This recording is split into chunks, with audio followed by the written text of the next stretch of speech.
Hey, so this is a video response to Shafe, Bonnet Mom, and the rest of the crew. I'm going to buckle up so this alarm doesn't drive you all crazy. Tex had told me a while back, whenever my seatbelt alarm goes off, it sounds exactly like his microwave being done, and he has like post-traumatic microwave stress, so I'm doing what I can to alleviate his mental burden. Shafe, responding to the school experience you have, I mean, I remember those desks, and it made me think, specifically, I think it was third grade that we had like the very big opening, but I'm sure it was second and first. And I couldn't help but think, I mean, man, that's a deep dive. Now, if I may pose to you a compliment, you seem to have a well above average intellect, and as a result, your memories most likely go back much further than what a normal individuals would, going back to, when I think of those times, similar situations, and I remember my desk being a mess under there. I remember smuggling toys in, and then we'd also smuggle like small Tupperware containers where we'd take Kool-Aid, mix it with sugar, and make like this kind of like a candy dust thing that we would trade and sell. I don't know if you had similar experiences with that. My school experience was different than what I had actually remembered.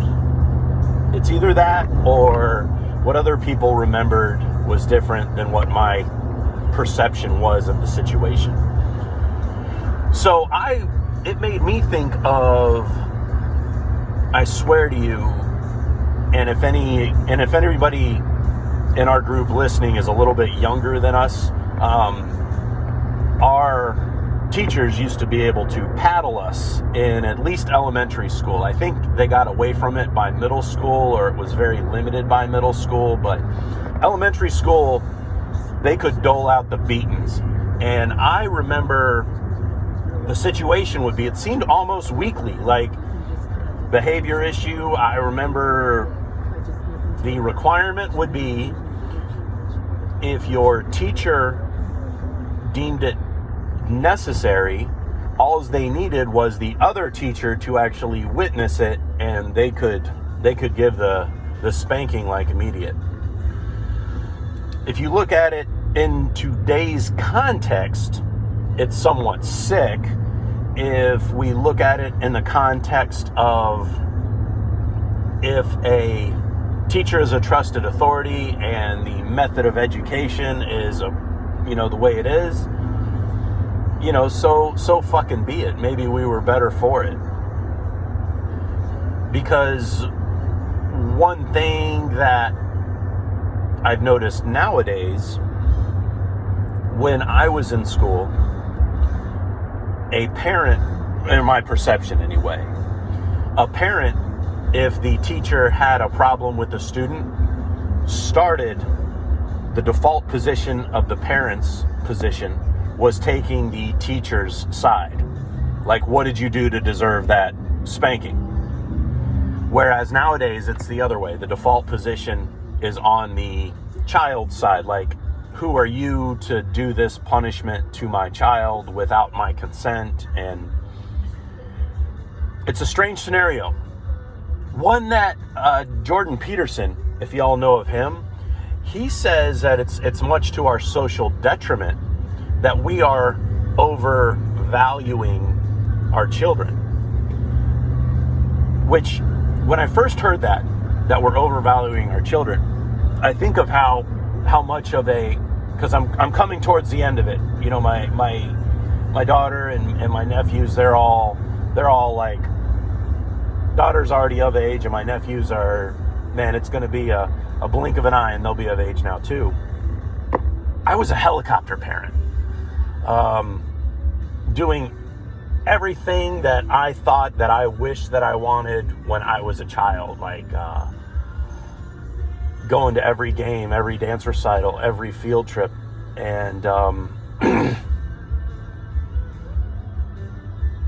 if there was a problem with the student, my thought was starting from the child is right. What's the problem that the teacher had?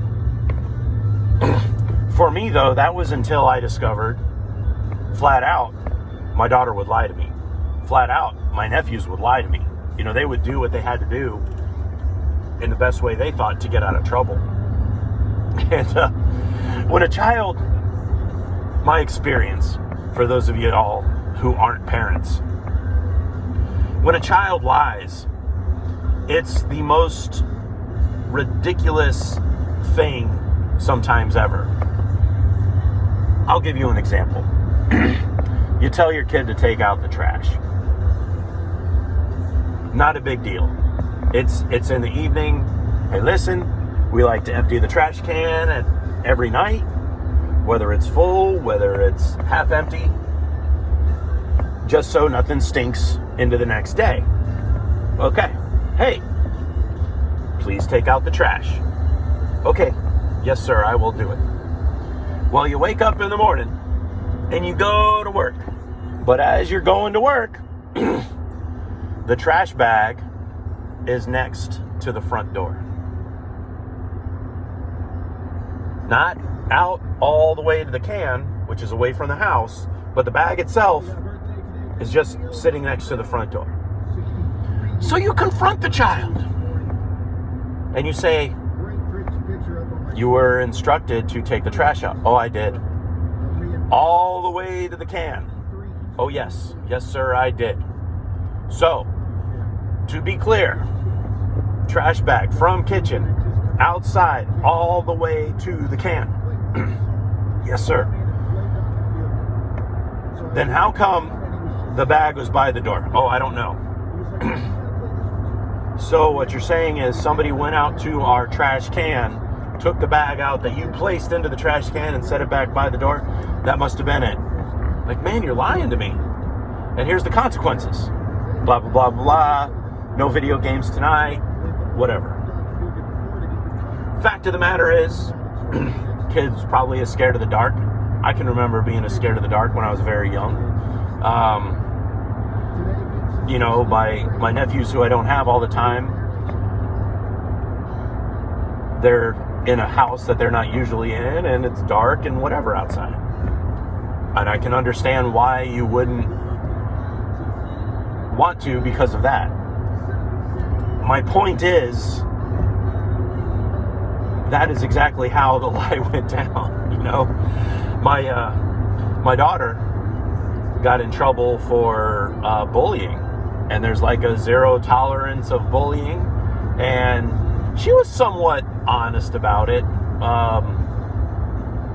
She didn't rat out anybody else in the group, but another person in the group literally gave screenshots of their Discord server when they were doing all this shit, and that was a pretty wild scenario. And she was almost kicked out of certain programs over it because they have a very, very strict no tolerance on bullying thing. But you think of your child as being this certain sweet, loving individual, especially when you have a daughter, to be capable of being mean, it blows your mind. I mean, nowadays, my friends that still have school-age children that are going to public school, they have this program called Skyward, where they're able to monitor in real time what assignments have been handed in versus what assignments are still due and when they're due. And I listen to my friends calling their kids to task, and they're like, I turned that in. And he'll respond with, okay, this says that you have not, so we need to figure out this thing. So literally my friend will call the teacher, and then the teacher will respond with, no, he did not actually turn that in.